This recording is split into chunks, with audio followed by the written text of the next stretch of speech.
Sponsored by Life Care Hospital and Research Center. Best treatment facility available. Address Janata college road. थाने में की गई शिकायत की जांच कराने पीड़ित ने लगाई एसपी से गुहार। रीवा शहर के सिटी कोतवाली थाना क्षेत्र अंतर्गत एक ऐसा मामला प्रकाश में आया है जहां पीड़ित ने झूठे मामले में फंसाने की नियत से थाने में शिकायत करने का आरोप अपने चचेरे भाइयों पर लगाया है। रीवा शहर के सिटी कोतवाली थाना क्षेत्र अंतर्गत सुमित तिवारी पिता शोभनाथ तिवारी 24 वर्ष निवासी तराटी पंडितान टोला ने बताया कि उसे और उसके घर वालों को बदनाम करने की नियत से सिटी कोतवाली थाने में झूठी रिपोर्ट दर्ज कराई जाती है। बताया कि वह पंडिताई करता है। उसके चचेरे भाइयों में राजेश तिवारी और बबलू, शिवम तिवारी एवं गौरव तिवारी द्वारा आए दिन उसे और उसके घर के सदस्यों को बदनाम करने के लिए झूठी शिकायत दर्ज कराई जा रही है। साथ ही उनके साथ गाली गलौज और मारपीट की घटनाएं कारित की जा रही हैं। इस मामले को लेकर पीड़ित ने एसपी से न्यायोचित कार्रवाई करने की मांग की है। और क्या कुछ कहा सुनिए। क्या समस्या आ रही है इन दिनों? हमारे छवि के लिए प्रश्न उठा है और मैं होंडा एजेंसी में पूजा पा कर आता हूँ और आज ये करीब 5.5 साल 6 साल हो गए उसे होंडा एजेंसी के दाल रोटी चल रही हमारी और इन्होंने आरोप लगाया कि नशा पत्ती का चेक करवाएं बराबर। कौन लोग हैं जो आरोप लगा रहे हैं? राजेश तिवारी। कोई पुराना विवाद है क्या आप लोग? आज के एसपी साहब से बात हुई, चर्चा हुई? अभी आए नहीं है, इसलिए मैं मिलने आया। क्या मांग है आप?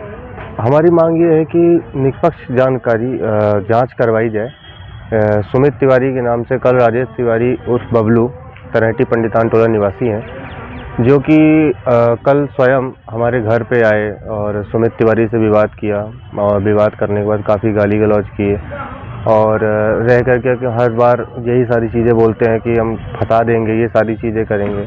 वो कहते हैं कि तेज़ ध्वनि गाड़ी चलाता है, बुलेट है। हम कहते हैं कि आप बुलेट दिखवा लें, जांच करवा लें कि भाई बुलेट कितनी तेज़ ध्वनि आवाज़ करती है और प्रत्यारोपण हमेशा लगाते रहते हैं। और रह गया पुराने विवाद को लेकर के, वो रोज डेली नया विवाद करते हैं और ये माँ होंडा एजेंसी में पूजा करते हैं। माँ होंडा एजेंसी में पूजा करने गए तो इनके लेकर के हर बार मतलब विवाद करना, बोलते हैं कि अमर्यादित तरीके से ये उनको गाली देते हैं। ऐसा कोई सबूत है तो हमें बताएं, कभी गाली दिया हो तो बताएं। कभी कुछ करना नहीं, अपना सुबह उठेगा मंदिर जाएगा, माँ होंडा एजेंसी जाएगा, दिन भर एजेंसी में रहना, सुबह जाना, शाम को रात को घर आना, चुपचाप घर के अंदर चले जाना। पर बिन फालतू में हमेशा प्रत्यारोपण, हमेशा आरोप लगाते रहते हैं। कल ऐसी छोटी सी बात को लेकर के काफ़ी ज़्यादा विवाद किए तो उनकी पत्नी, उनके बच्चे, हाँ, और उनके बच्चे वो स्वयं अभी लीवर ट्रांसप्लांट कराए हैं, उसके बाद भी बोलने की हिम्मत नहीं रहती है। उसके बाद भी लड़ाई करने के लिए इतनी हिम्मत हो जाती है कि उठ के चले आए और आकर के घर पे विवाद किया। उनकी पत्नी द्वारा मोबाइल फेंका गया और जो मोबाइल जो है वो हमारे माताजी के सिर पे लगा उनके।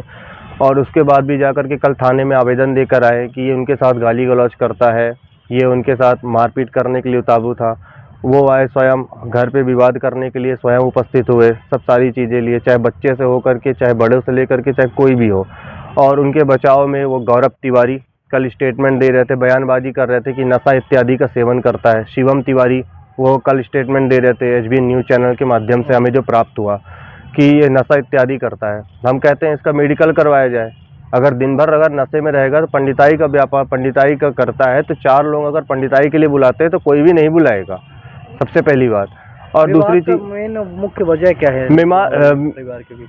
विवाद का मुख्य वजह यही है सिर्फ कि पुराना विवाद था। पुराने विवाद को लेकर के आज 1.5-2 साल से हो गया हम लोग उनसे कोई मतलब रखना, किसी चीज़ को पुराना विवाद, घरेलू विवाद था। कुछ ऐसे हैं कि जो अभी हम मीडिया में हम नहीं रख सकते हैं, वो हमारा घरेलू पर्सनली विवाद था, क्योंकि अगर वो अब बात आएगी सामने तो बहुत सारी चीज़ें फिर खुलने लगेंगी। इसलिए वो पारिवारिक विवाद था। उस पारिवारिक विवाद को लेकर के आज 1.5 साल से उनको टोटल छोड़ दिया गया, चाहे किसी भी चीज़ों में हो, ना आना ना जाना, हर तरीके से बंद हो गया।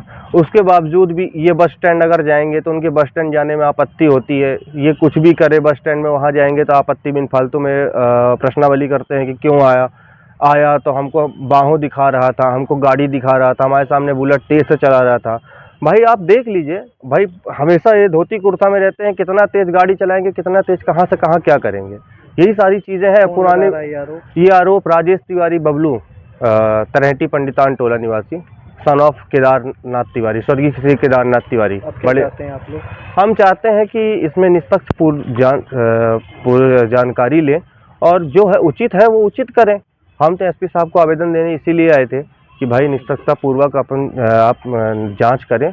और आज भी एजेंसी में 8 पुलिस वालों को कुछ राजनीतिक दबाव है, राजनीतिक उनके पास ऐसे सोर्स हैं, भाई वो राजनीति से कुछ भी कर सकते हैं। वो बोल रहे हैं कि राजनीतिक सोर्स है उनके पास, तो आज राजनीतिक सोर्स के माध्यम से उन्होंने 8 लोगों को, पुलिस वाले को इनके एजेंसी में भेजा इनको पकड़ने के लिए। अब भाई इतना बड़ा तो आरोप तो लग नहीं गया कि भाई गाली गलौज किया कि नहीं किया, जो है सामने है। परंतु अगर सीसीटीवी कैमरे हैं उनके घर पे लगा हुआ है वो निकाले। अभी तक तो हम कोई भी चीज़ें, इसीलिए एसपी साहब को आवेदन देने आए थे कि सर ऐसी ऐसी बात है। पुलिस द्वारा भी मानसिक दबाव बनाया जा रहा है। हाँ, पुलिस द्वारा ऐसा मानसिक दबाव बनाए, जब उपस्थित हुए तो मानसिक दबाव तो बनना। और इनकी छवि को मेन क्या है कि पंडिताई करते हैं, इनकी मेन छवि को धूमिल किया गया। क्या नाम है इनका? इनका सुमित तिवारी।